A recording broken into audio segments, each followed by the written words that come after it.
Dobro večer. Prije svega hvala knjižnici Marije Jurić Zagorke što nas je ugostila u ovom toplom, prekrasnom prostoru i hvala našim gostima iz Finske, pjesnicima Juhi Kulmali i Jyrkiju Ihalainenu koji su nam večeras gosti. Hvala Radi Borić koja će moderirati ovaj događaj i Sonji Manojlović koja je odnedavno koordinatorica za hrvatsku platforme The World Poetry Movement i zahvaljujući kojoj zapravo da večeras imamo po prvi puta, koliko mi znamo, finske pjesnike u Hrvatskoj i na hrvatskom jeziku, budući da ih je preveo naš ugledni prevoditelj Boris Vidović koji nije s nama jer živi u Helsinkiju. Nadam se da ćete uživati, slušat ćete pjesme na finskom, pjesme će u hrvatskom prijevodu pročitati Sonja i Rada i eto, uživajte. Dobra vam večer, hvala vam na dolasku. Kako ne bismo učinili još i dodatne zahvale, evo ja ću se samo kratko na finskome, tako da čujete malo i od mene finskog, zahvaliti našim gostima. Kiitos, että tulitte ja tervetuloa Zagrebin ja Kroatiaan. They learn already a little bit to thank us. Just that you know, you have to trust me that what I would say about you is correct, and not only correct, that I'm proud to present you. Evo ja ću na hrvatskome u nadi da će mi oni vjerovati da sve što ću reći da kako ide njima u korist. Predstavit ću kratko jednoga i drugoga, predstavit ću klasično njihove životopise, tako da znate tko su gosti koji su večeras s nama. I unaprijed ću reći da je finska književnost, a posebice finska poezija, da su nešto izuzetno vrijedno i na cijeni. Ako vam samo kažem činjenicu da godišnje u Finskoj se izda 5000 zbirki pjesama, onda znate da je tamo poezija ne samo da je živa, već da se poezija i čita. Inače, da kako Finci su jedni od najboljih čitatelja u svijetu, imaju najbolje knjižnice i čitaonice u svijetu, ali to je za neku drugu možda malo i širu temu. Dakle, naši gosti, pa ću vam nešto reći o njima. Tu uz mene sjedi Juha Kulmala. Juha je da kako odmah saznao što znači njegovo ime na hrvatskome. Dakle, on je pjesnik koji živi u Turku. Turku je grad koji je nekad bio i prijestolnica Finske. Njegova zbirka Veseli dani Pompeja ili Pompejan iloiset päivät dobila je nacionalnu pjesničku nagradu Dancing Bear 2014.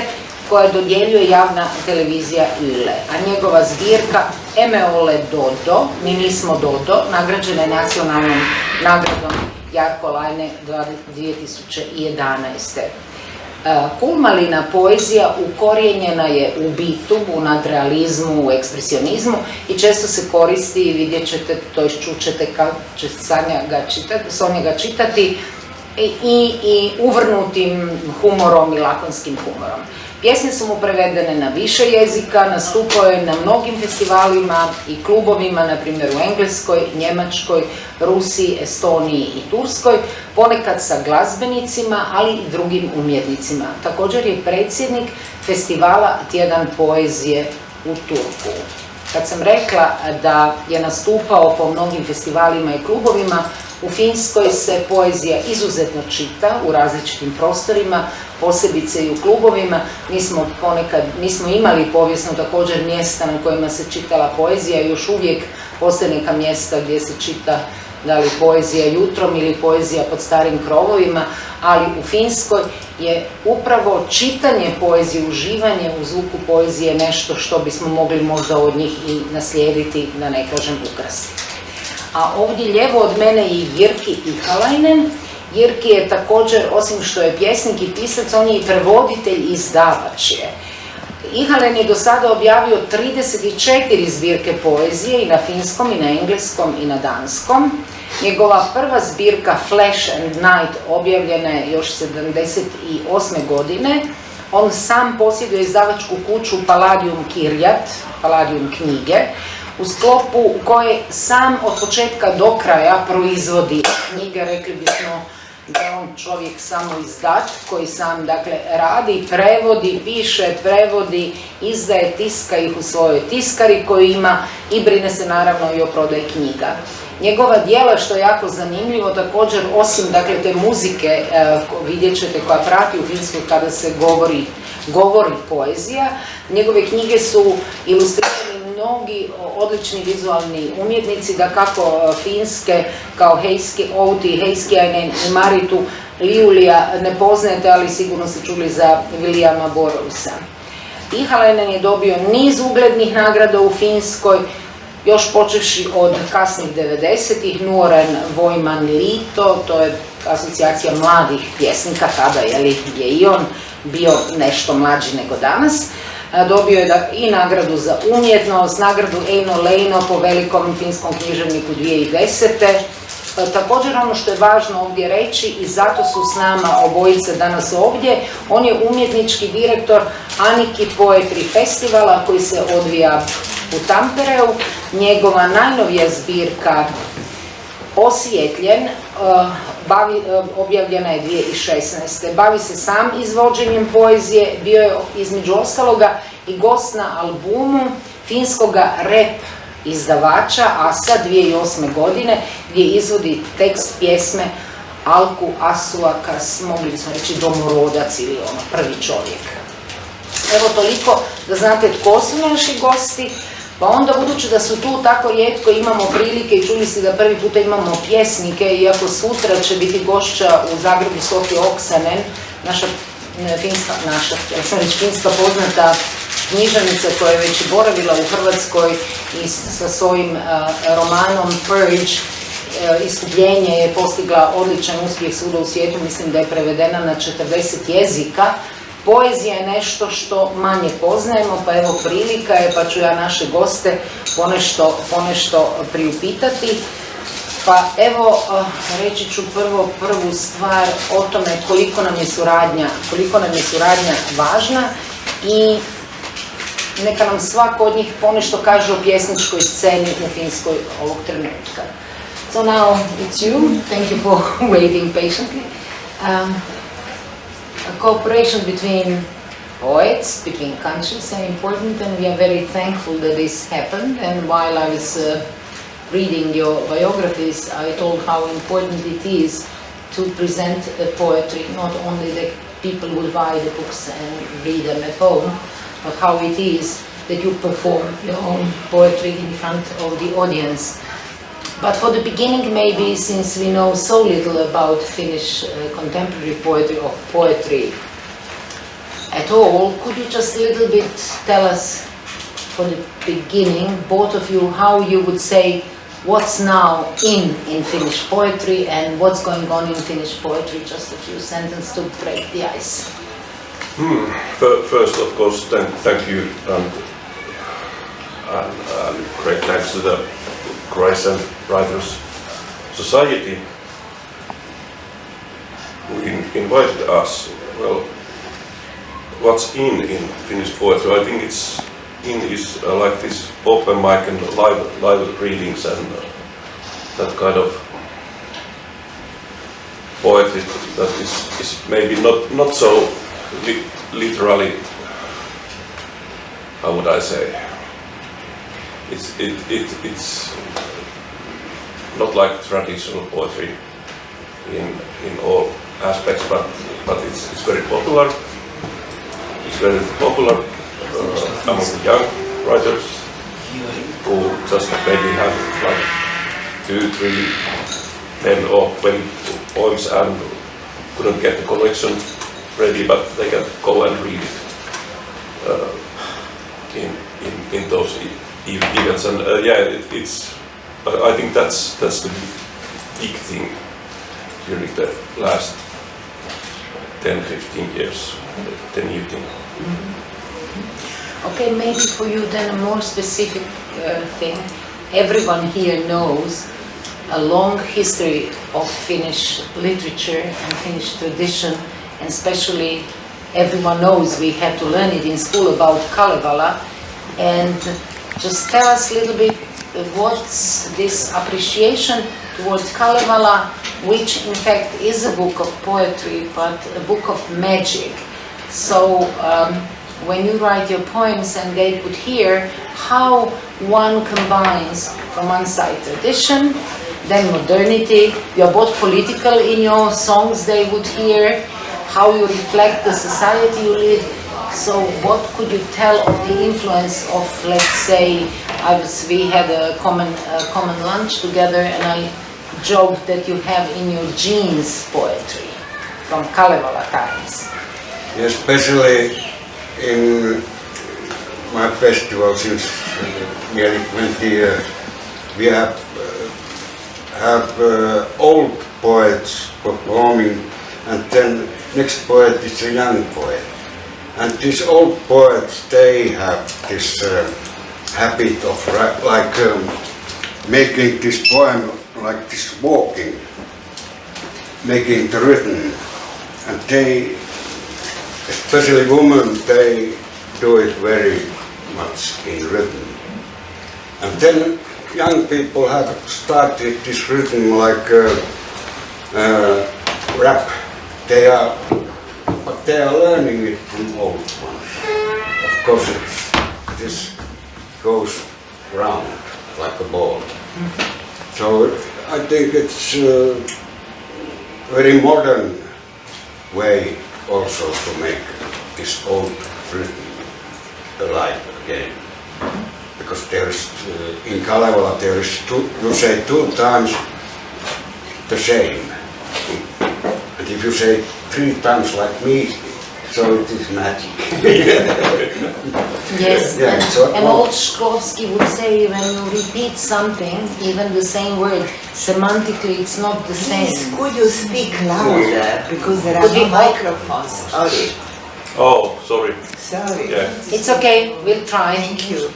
So I just said how he said making a rhythm from poetry and using Kalevala, that Shklovsky said doesn't matter if you repeat a word, if you repeat 3 times the same word, it's not the same semantic. If you would say, let's say our very well-known poet and writer Krleža said Ovaj zub boli I boli I boli, this, the third boli, it's much stronger than the first boli. It doesn't matter, you know, it hurts and hurts and hurts. So the same word hurts more, you know, has a more power. This is what I wanted to tell, that what I appreciate about Finnish poetry is that this recognition of what you have as your heritage in poetry, but also what you transpose and how you use it in a modern poetry, and especially both of you in your work. Tell us a little bit about festivals. So we promote poetry, you said young people love to do it, so you both are involved in festivals. What does it mean to have a festival of poetry? Well, you could start because you have the one-day festival. Yeah, we have 1-day festival, and it is an old place, 100-year place, yard, where people are still living. And then there is more than 1,000 people in that yard, and there are also eating and book selling, and this is a full house all the time. Even it's open yard, it can rain also. So this makes the feeling of festivals very special, because it's not in hall or inside. It is all old place. So that is very, even poets like to come there, because they know it is very relaxed. There are even cats and children playing also. So it's a living poetry, or you live the poetry there. Yeah. And if you say 1,000 people coming, it's really to live together a poetry. Yeah. And what about you, festivals you organize? Well, we have at Turku, it's called Poetry Week, Runoviikko, which is actually now 10 days long. So your week extended? Yeah, slowly. We just put one night more and so on.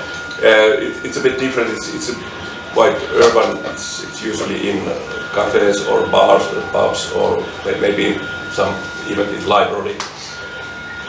And occasionally some little theaters or different places every year, if possible. And there's lots of these like clubs. We call them poetry clubs. That means there's from 6 to 8 poets who read their poems, about 50 minutes each, and of course there's breaks, and there may be also like some musician or something else going on. And during those 10 days there has been like 50 to 60 poets, and also the foreign poets, like 6 to maybe some years there were more than 10 foreign poets. And it's a very big thing, and it's also a lot of work to arrange it. So that's but why. But you're keeping it still because. Yeah, I last winter I stepped down from the chair of the of the association, but yeah, it's still going on. Well, I don't know the amount of audience. It's hard to say because they're mostly free and open events. So, but I think the poets are the people who got most from it. It's an opportunity to see each other and to meet the foreign colleagues, and so that's the main thing. As you both mentioned, festivals and such events, they do not charge for the audience, so there is not tickets for the events. And could you tell how this is supported? Because like you said, you have logistics, you have foreign guests you would like to have. So yeah, and we pay to the poets, of course. And you pay to the poets, yes, which is good to know. Yeah. So tell how poetry is supported by Finnish state. Is it supported by the city of Turku, or is it by ministry, or is it by Fili? You know, like who is supporting you? Well, it's like both and from different sources. At Turku, the main support is now it's from Taike, that is like the art council of the state and under the Ministry of Culture, and also the town, the city of Turku, is supporting it. Yeah. And then if we have like some project for 1 year to do something special, we can apply for somewhere like the big cultural foundations, or yeah. But we get like let's say 20,000-30,000 euros a year. Okay, good to know. Everyone who organizes something, just to know. Jyrki, you are also, when I introduced you, I said you were a publisher and basically one-man band. So you prepare, you translate, you write your own things, you publish it, you try to promote it. So what about publishing of poetry nowadays in Finland? I said that there are 5,000 new titles per year, but who supports the publishing? And especially if we have in mind that nowadays lots of readings happens, like, can we call it e-poetry? Can we call, you know, it's lots of poetry on the internet. So how do you survive doing your books? Can one survive of publishing books of poetry? Oh, it's kind of, if I publish like German Dadaist poetry, so it is not selling well. And also also these big bookstores, they are owned by big publishers. So they keep their books in rows. So that is a problem with small Publishers. Yeah. And so how do you do it then? What, do you promote them on festivals or? On festivals and on small book fairs also. And when the poet is reading himself or herself, so Also. then the book sell. Yes. So how do you survive this between, you know, us, let's say a little bit older generation that loves to have book in paper and just to go, you know, and have a coffee and just read or go to bed with a favorite book. How do you survive with all this like new technology and new type of books have being on internet? Okay, we can print them, but it's not the same. What's the competition? For me, it's a competition because I have also a printing house, small. So if I print the book, so I love the book like aesthetic thing also. Yes, with the cover and how it is Yeah, published. and with the painter, there is, yeah. That's true. That's true. Juha, Well, do you fear of this modern technology would No. kill these beautiful books of poetry? I don't believe it because poetry books are a bit special. That they are not made to read only once and put away. It's not like you have a detective story or Yes. something like that. So it's a bit different, and it could be bought as a gift to somebody, and it's a nice thing, and it doesn't take much in your shelf. They are narrow and small. Well, not like we will see that some of you are not writing like a short poems. It's not to write haikus. No, yes, Okay. it's true. No.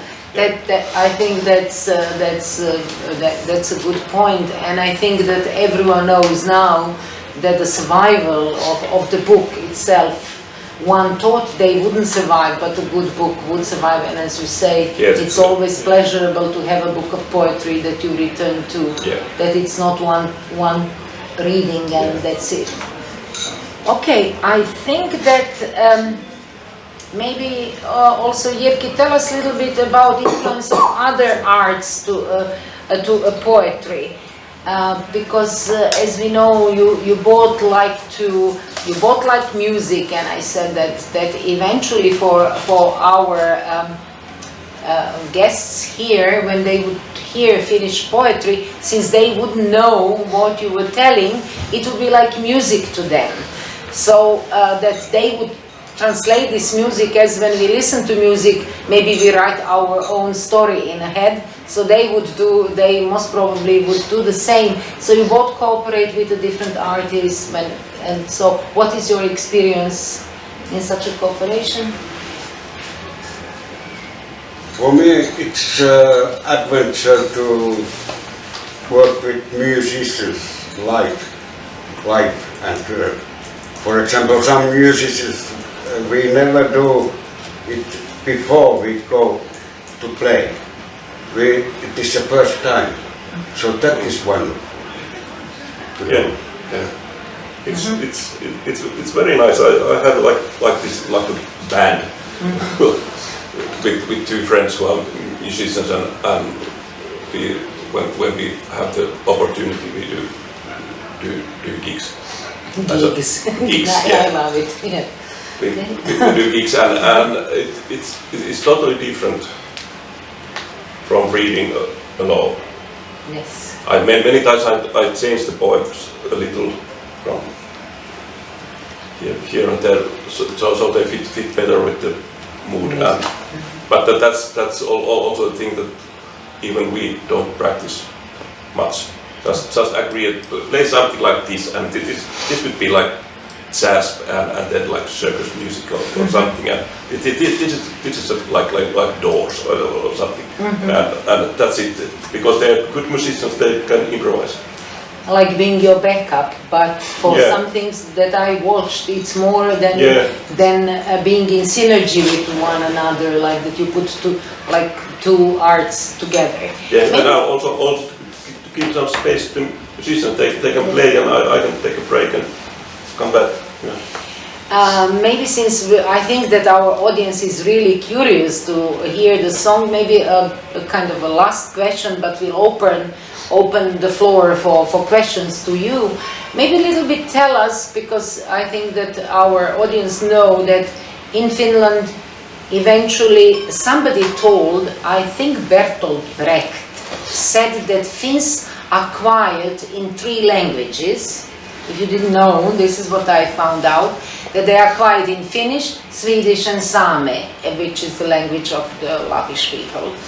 So Finns are not quiet on 3 languages, they write also poetry on 3 languages. So could a little bit tell us about not only Swedish, writing in Swedish language, which has an old tradition, and the first great poets from the midst of the 19th century were Swedish Finns, or Swedish Finns, writing in Swedish, but of course writing in Finnish too, because it was important as a political role for the independence. We have a similarity in Croatia, that also some of our poets has been, or artists changing their name to a Croatian name and writing in Croatian to prove this national romanticism, the same period like in Finland.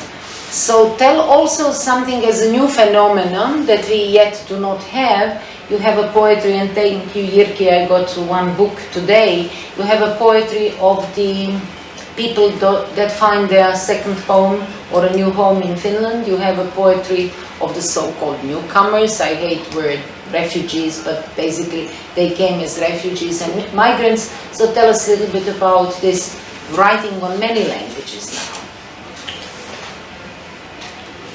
Well, there are, yeah. It's a. I don't think it's a new thing, but because in Finland, like let's say 50 years ago, we didn't have many like from foreign origin around, and very few refugees or families or the second generation. It was quite a Finnish culture and Finnish thing. Yes. So it has changed during the last 15 years a lot. Shorter even, I think. 1990. Yeah. The first Somalis came in 1990, then Bosnian refugees. Yes. Then the rest, so it was much more, as you said, Finnish-Swedish culture. Yeah, it's more and more all the time. And there's been like, of course, some of them writing English because it's easier to have audience. But yeah, there's Arabic poetry. It's very often heard like in open mics, and Spanish in English. Yeah, there's Hassan Plasin. Yes. Since 10 years he's writing only in Arabic, but he's translated into Finnish and English. And he's very well known in America, more than in Finland, but he's living in Finland. Yeah.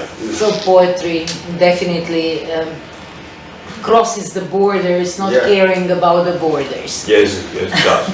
And thank you for that you crossed the invisible border from Finland. They brought us winter. I complained that today was the coldest day this year. So thank you for bringing your poetry with us. How we planned, I'm really sorry, I hope you understand my poor English. We are not native speakers, so I think we all better understand than when we have somebody. Quite alright. But I think how we planned is, first Sonja would read a poem in Croatian, so you get to know what is the content, but then you will hear how it sounds in Finnish language. And since I really love Finnish and I love Finnish language, so you could hear, we joked today, if you would know my think it's Icelandic or some other. No, it's Finnish and it's wonderful. So just enjoy the music of Finnish language after Sonja's beautiful readings. Who is the first, Juha or Jyrki?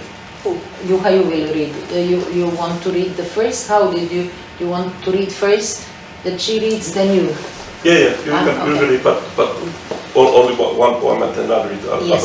Yeah. Okay. Drago mi je da možete ova dva pjesnika, zaista odlična, zrela pjesnika upoznati o njihovoj poeziji. Pišu druge pjesme pa nismo mogli 10-ak od svakoga, ali vidjet ćete. Ja ću se sad uključiti na neku svoju frekvenciju, jer ove pjesme treba interpretirati. Da li će mi uspjeti, nemam pojma. Vi se uključite na svoju frekvenciju, a Juha će onda na svojoj izvesti stvar. Prva pjesma se zove Intelektualci. Nakon filma idemo na pivo i razgovaramo o ljubavi. O tome kako u scenama glazba i osvjetljenje i ritam uspaljenog dijaloga manipulira voajera.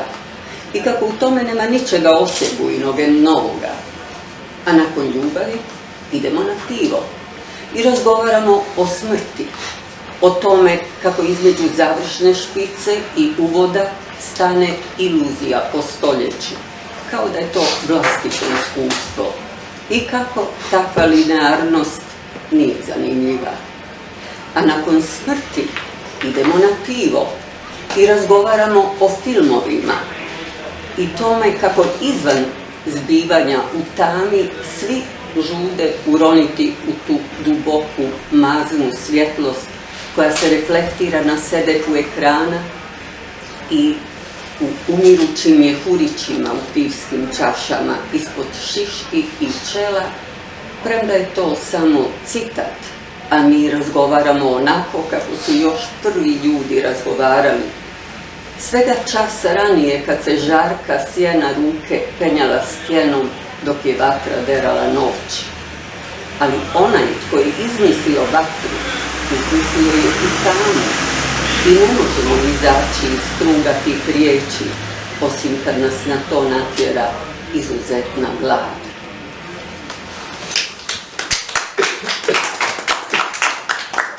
Ole hyvä.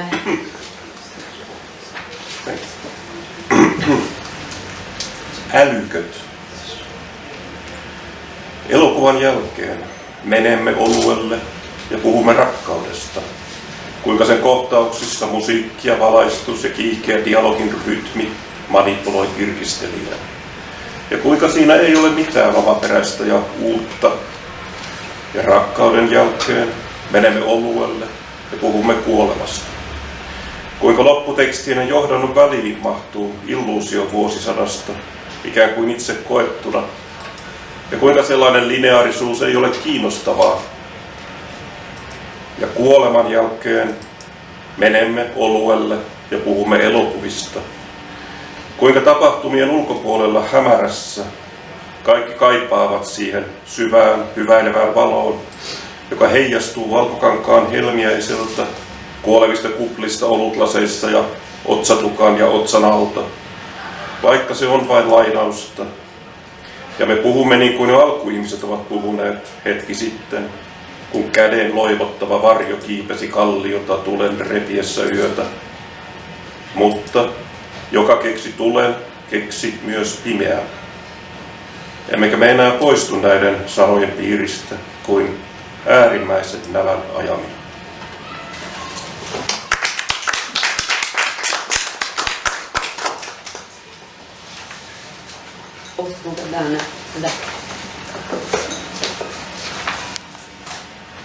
Osmoga dana Bog je stvorio svoju kožu.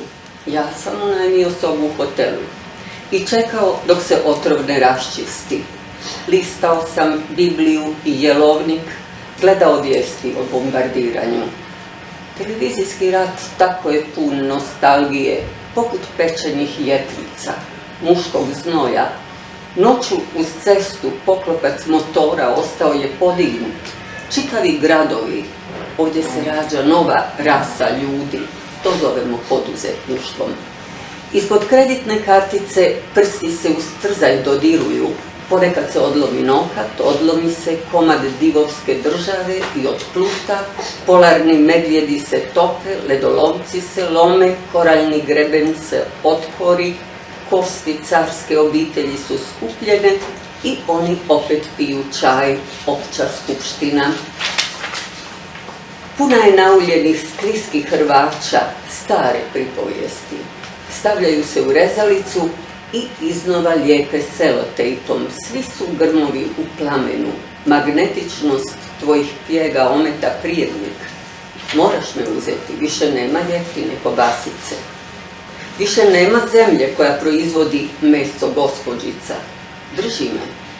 U ovom nastavku posljednji faraoni putuju na zapad, bez utrobe, bez kartica sa čipovima, bez pauza za reklame.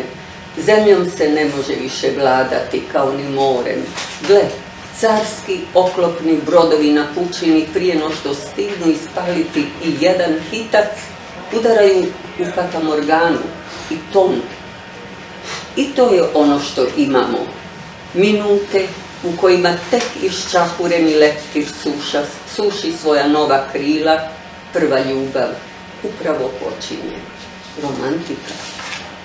Nije romantika. Pješčani sat se ne okreće, nitroceluloza gori.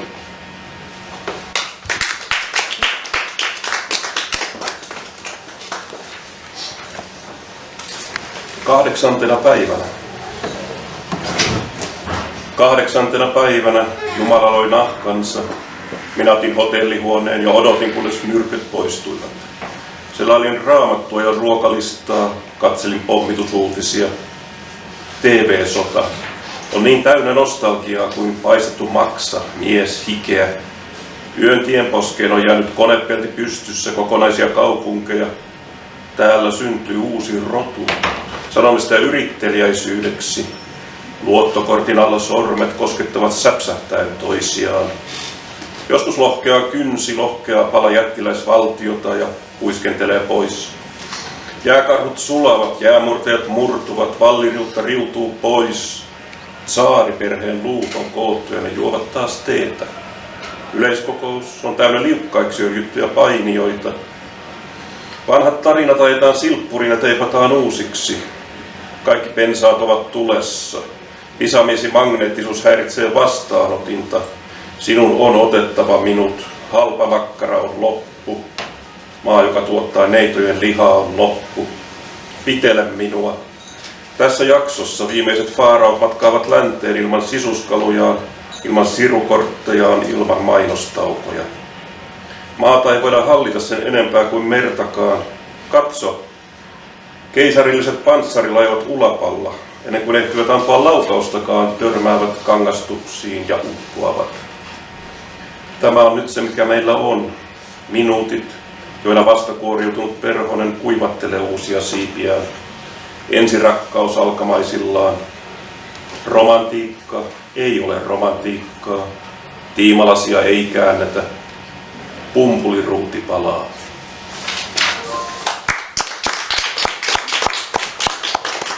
Jyrki.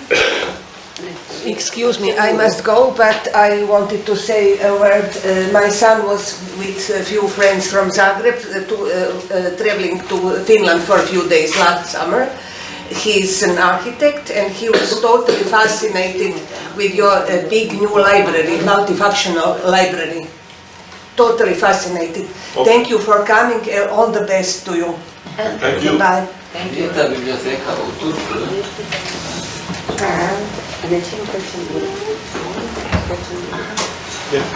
Now we do.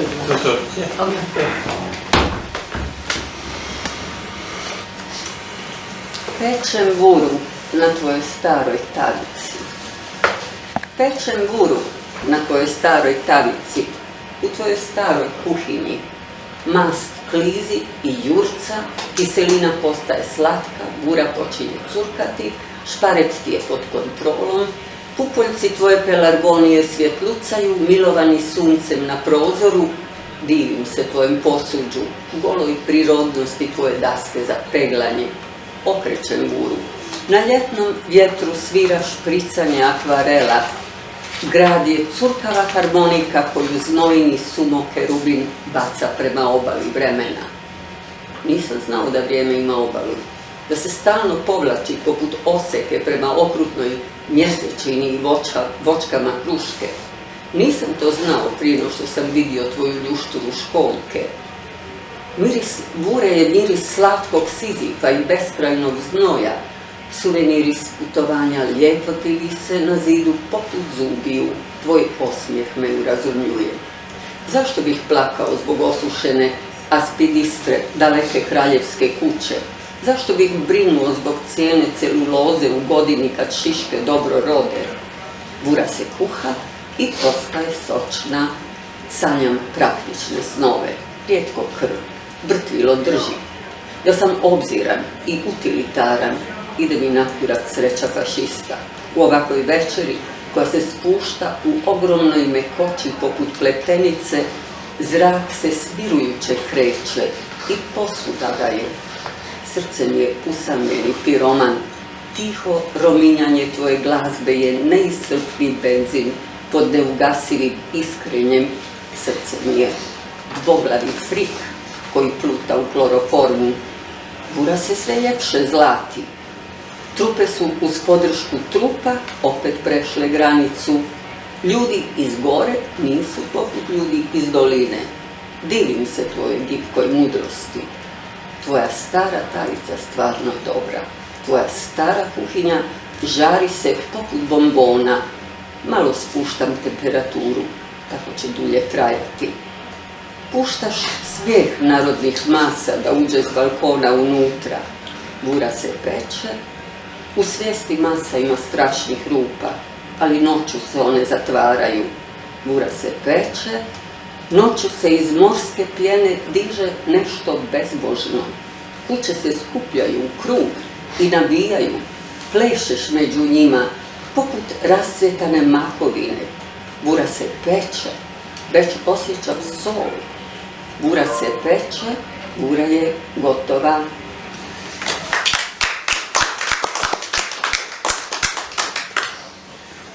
Paistan lönttiä sun vanhalla pannulla. Paistan lönttiä sun vanhalla pannulla, sun vanhassa keittiössä. Rasva loikertaa ja sinkoilee, hapot taipuu makeaksi. Löntti alkaa tihkua, hellasi pysyy kontrollissa. Pelarkonjasi nuput kimmeltävät ikkunauringon sivelyssä. Ihailen tiskejäsi, silityslautasi alastonta luontevuutta. Kääntelen lönttiä, kesätuulessa soi akvarellin pärskeet. Kaupunki on vuotava harmonikka, jota hikinen sumoputto retuttaa kohti ajan rantaviivaa. En tiennyt, että ajalla on rantaviiva. Että se vetäytyy jatkuvasti laskuveden lailla kohti armotonta kuutamoa ja päärynäpuita. En tiennyt, ennen kuin näin simpukan kuoresi. Löntin tuoksu on Sisyfoksen suloisen ja loppumattoman hien tuoksu. Matkamuistosi ovat seinällä siinä kauniisti kuin hampaat. Hymysi tekee minut järkeväksi. Miksi itkisin kaukaisen kuningashuoneen kuihtunutta tuonen kieloa?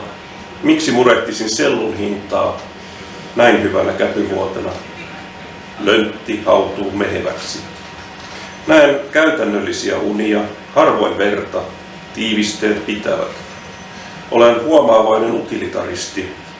Minua vituttaa fasistien onni.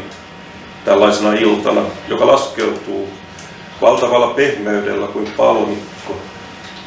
Ilma liikkuu leudosti ja sitä on kaikkialla. Sydämeni on pyromaani, musiikkisi hiljainen lorina, ehtymätöntä bensaa sammuttamattoman kipinän alla. Sydämeni on kloroformissa leijuva kaksipäinen friikki. Löntti kullertuu aina vain nätimmäksi. Joukkojen tukemat joukot ovat jälleen ylittäneet rajan. Vuoriston ihmiset eivät ole tasakojen ihmisiä. Minä ihailen sinun kimmoisaa viisauttasi. Sun vanha pannusi todella toimii. Sun vanha keittiösi hehkuu kuin karamelli. Laita lämpöä vähän pienemmälle, niin se kestää pidempään. Sinä päästät kansanjoukkueen naurun parvekkeelta sisään. Löntti valmistuu. Massojen tietoisuudessa on kammottavia aukkoja, mutta öisin ne umpeutuvat. Löntti valmistuu. Öisin merenvaahdosta nousee jotain jumalatonta. Talot kerääntyvät rinkiin kannustamaan. Tanssit niiden keskellä kuin sammaleen kukka. Löntti valmistuu. Maistan jo suolan. Löntti valmistuu. Löntti on valmis.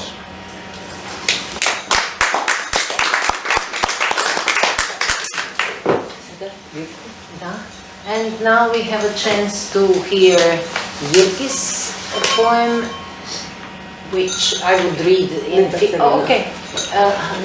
Neta crvena, zove se Neta crvena, not this red one, but she will read and then Jyrki.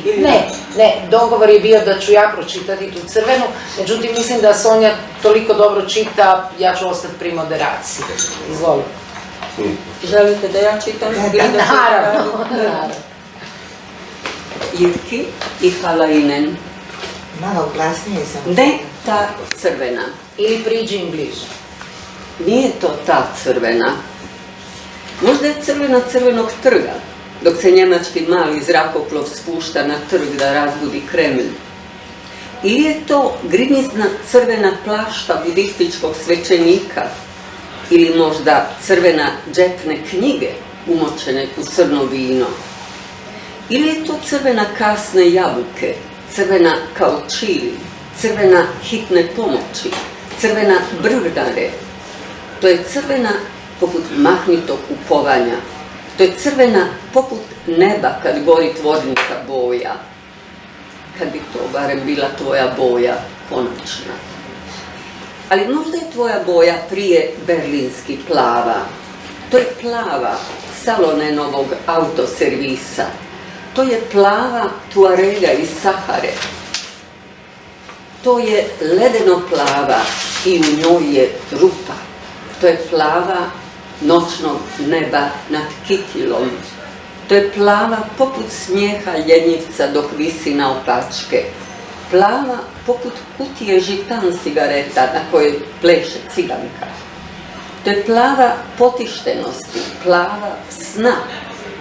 Kad bi to barem bila tvoja boja, konačno.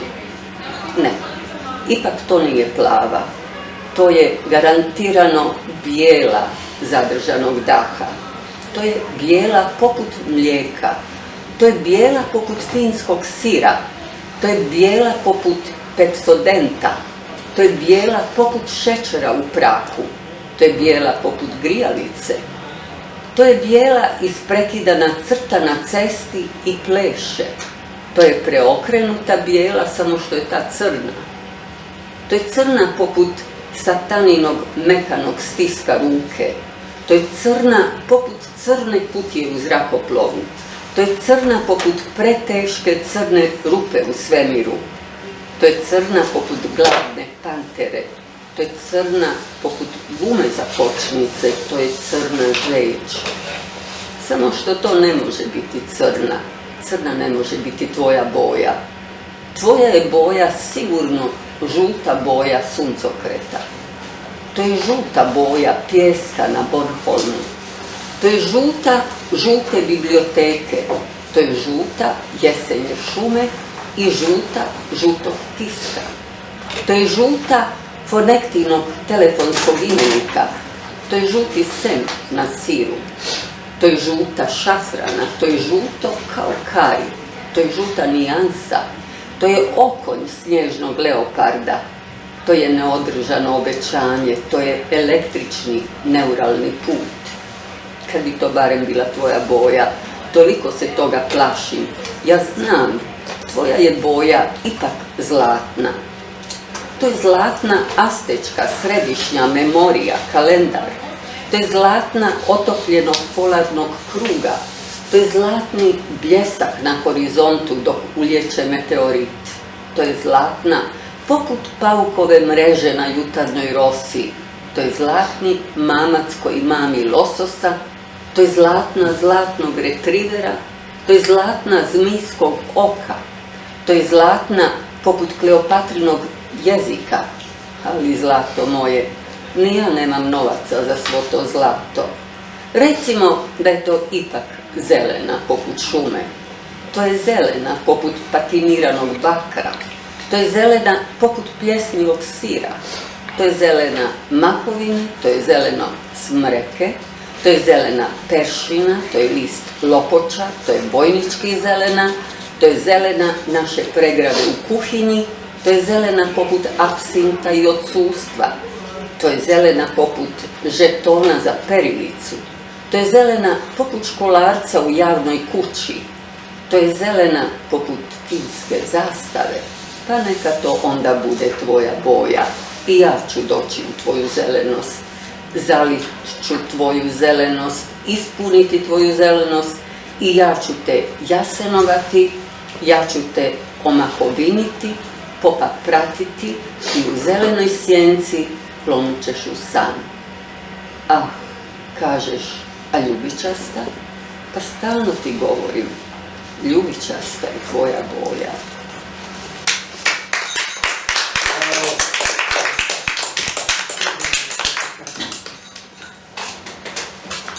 Ole hyvä, Jyrki. Kiitos. Sad ćete vidjeti kako to Jyrki čita i kako se u stvari poezija može biti i performance.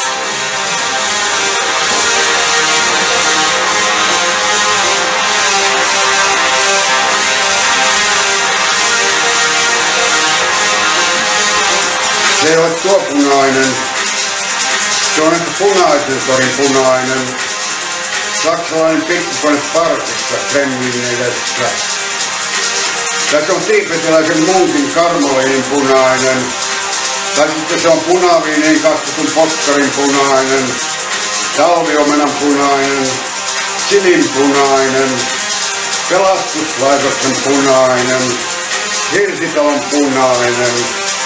Se on punainen kuin nuottamisen vimma. Se on punainen kuin taivas, kun maalikerros palaa. Olisipa se sinun värisi. Taikka värisi on mieluummin Berliinin sininen. Se on Salsen autokorjaamon sininen. Se on Saharan tuorekin sininen. Se on jään sininen ja siinä on reikä. Se on Kittilän yötaivaan sininen. Sininen kuin titanes tupakka-aski, jossa mustalaisnainen tanssii.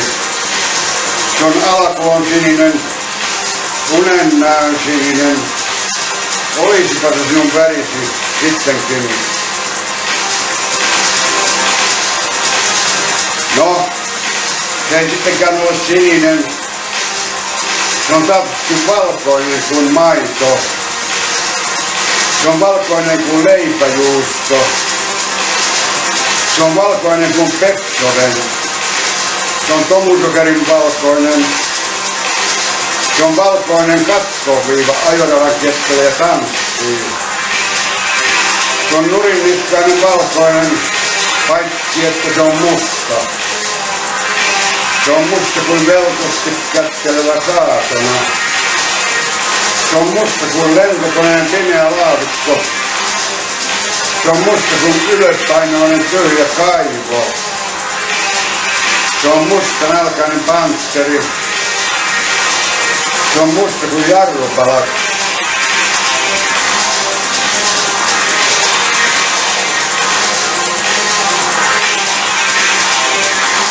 Vaan ei se voi olla musta. Ei musta voi olla sinun värisi.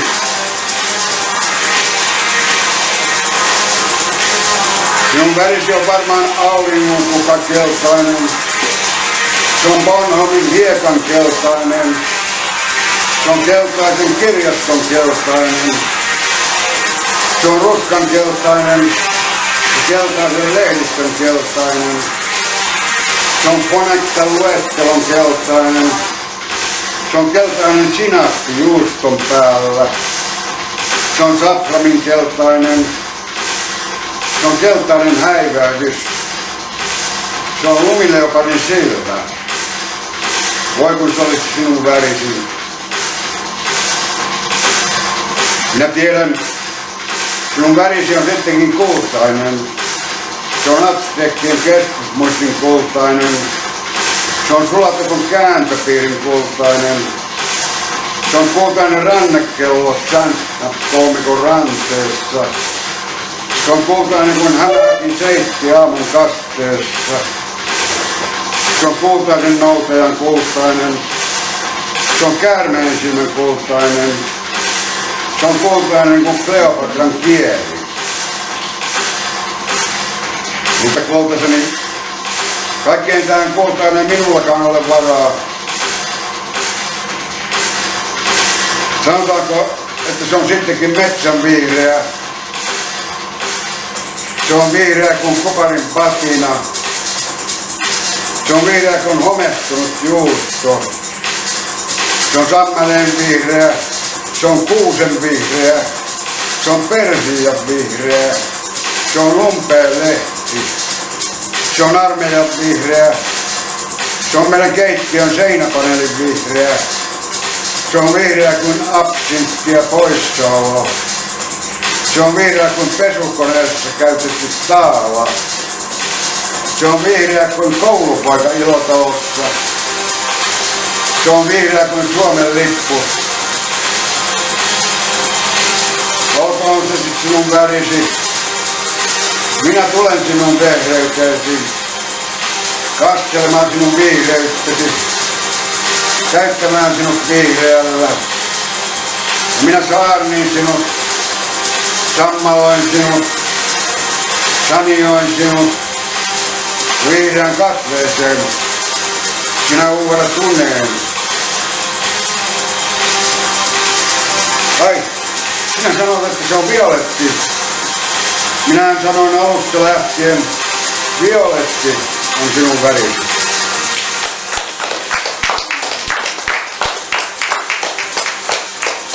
Nadam se da ste uživali, nadam se da ste čuli i na finskom kako zvuči poezija. Just said I hope they enjoyed also listening to you and the sounds of Finnish language. Eto, došli smo i do kraja, ali naravno ostavljamo i priliku, ukoliko želite naše goste i sami pitati. Ja sam pretpostavila što bi nas sve zajedno moglo zanimati vezano uz finsku poeziju, finsko čitalaštvo, finske festivale, finsku mladu poeziju. Pa evo da vidimo ako imate neko pitanje bez kojeg ne možete doma bez odgovora, evo izvolite. Ja sam ti upitao gospođa koja je išla, rekla da je fascinirana nekom bibliotekom. U Helsinkiju, da. Kirjasto, gdje? Da, Kirjasto je biblioteka, to je najnovija... Da, gdje? U Helsinkiju? U Helsinkiju. To je najnovija biblioteka koja je doslovno 24 sata otvorena, koja ima nezamislive stvari koje ne možete zamisliti, da imate kuteve u kojima možete kuhati, peglati, mislim što god želite raditi. To je nešto fenomenalno i arhitektonski naravno. Da, ja sam vidio u Oslu isto fenomenalno. He just asked about this lady said about the library. Yeah. Where's the library? Said in Helsinki, and I must say that Mina on opiskeli in Toulouse, I was studying philosophy. In 1990, 1 year I had fantastic time there. With Professor Juhani Pietarian. He passed away, but he was recently member of Academy of Sciences and Arts. Yeah, it was a fantastic experience. I was feeling then, coming from Yugoslavia in that time, I was feeling more free with student card, and if I saw this mensa where the students live and all the standard, and I was completely, baffled. Thank you. And I enjoyed the Finnish. I was going to the Finnish culture and history, and but I read some haiku I published instead. I would like to translate or go there. I worked on the ships there. Even I got a pension from there. Good. Oh, the Finnish pen. I have a card. Good. But it was just paid like once forever, Oh, And I said, what can I do if I want to get like £900 every month? He said, you have to come there. So I'm thinking to come. Go. Because it's a fantastic country. Right? Želite li vas ili Asja, želite nešto komentirati? to ask Mr. for his poem that Sonja read wonderfully. The translation is really overwhelming. I don't know if you could understand, but congratulate your translator, and I like very much your performance. My question is very simple. How long it took you to write that poem? How long?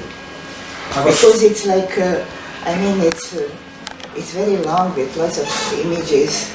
It's almost like a symphony. I was coming from Tampere from a concert, Yes. German band.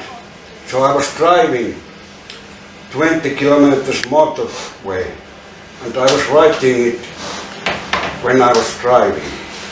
Which So- was dangerous. Yes, but it is only way to write. To write. Yeah. But most of this poem came when I was driving home. So it was very long drive, I suppose. 20 kilometers. Only 20 kilometers. Oh, I see. And I also realized from what I heard in translation that the Juha's. Yes, Juha's just to poems. tell you all, in Finland, you can freely tell to people very well known, including president, by a first name, like Juha and Jyrki. They are not like gentleman, Mr. Gospodin, so you are very welcome to say Juha and Jyrki. Sorry, I didn't, and I Yes. came from United Kingdom. So yes, Right. you're polite. Right. Please continue.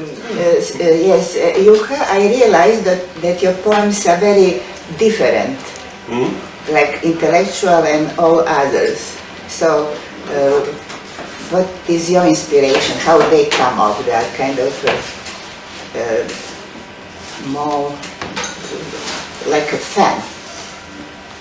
Well, like these two, like the second and third point, especially the second point, it's really put together from fragments. So I had this thought and this image and this, and then I put, okay, these should fit together, and then I put them. Well, now it's easy with the computer, of course, and then I just add some lines between, and this good. So that's how it comes out. Like there's parts that are like a little surprising to be there. Yeah, but I like it always like that. That they are not too easy. Too easy to understand, or too easy to. There has to be something that the reader or who's listening thinks, what was that? Why was that there? I see. Right. And I think so it has many meanings. Yes, of course. I think that it fits there, and it has some connection. Yes, to the. But I think what you very nicely put today is we live in such a chaotic world that these fragments, eventually this is how we put world together, or like how, from... Yes, especially now that you get news from radio, you see the headlines on when you're shopping, and you see something on your phone and something from internet, and it's like, what is this? What's going on really? And what I felt, there is also lots of surrealism. Would you agree? Some surrealistic. Yes, like repeats. Right. Yes. Yes. I got that feeling. Mosaic. Yeah. Yes. I think once again we will have to thank to our non-visible but present translator Boris Vidović, whom we wave in Finland, for doing really wonderful work. It's not easy to translate poetry and to translate the depth of the words, and to keep also in Croatian language the rhythm that we heard how we would, how Sonja did it. Thank you both once again. Thank you all for coming, and I hope this is just the beginning of the friendship of poets from Finland and poets from Croatia. Yes. Thank you very much. Zato da nešto da ne ostane ovo zapravo nejasno, nešto o tom svjetskom pjesničkom pokretu. Osnovano je u Medellinu, u Kolumbiji, Rendon, direktor tog festivala u Kolumbiji osnovao. To je najveći festival na svijetu, ima i u Nikaragvi veliki festival, i u Kini i tako dalje. Međutim, za Medellin svi znamo jer tamo 3000 ljudi dođe slušati, ako ne i više. I taj se svjetski pjesnički pokret zapravo proširio po svim kontinentima. U puno zemalja, u nekih 150 zemalja, mislim da ima svoje koordinatore. Tako je, recimo, Jyrki, koordinator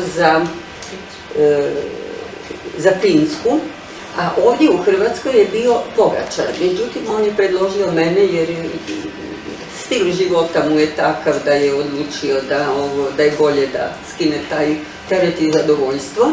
I ja sam to preuzela, dakle ovo je prvi put da nešto organiziramo sa društvom hrvatskih pisaca i zato hoću nešto, dakle reći o tome. Ti koordinatori, to hoću pojasniti, oni su povezani sa festivalima u svojim zemljama. Malo ima tako slobodnih strelaca kao što sam ja ili još ima u par zemalja. Dakle, sada kad neko hoće iz tih festivala dobiti pjesnika iz Hrvatske, onda se obrati koordinatoru za Hrvatsku i taj mu isporuči, nađe, dakle obavi taj neki posao koji bi bio možda malo zaobilazan, teži i dugotrajniji, ovako ide direktno na cilj. Treba mu pjesnik iz Hrvatske i dobije ga. To znači biti koordinator, nikakvih novaca, nigdje ničega, samo dobra volja i ideje i suradnja. Dakle, za sve buduće suradnje, for all future cooperations. Yes. Ok, to je to za danas. That's it for today. Congratulations.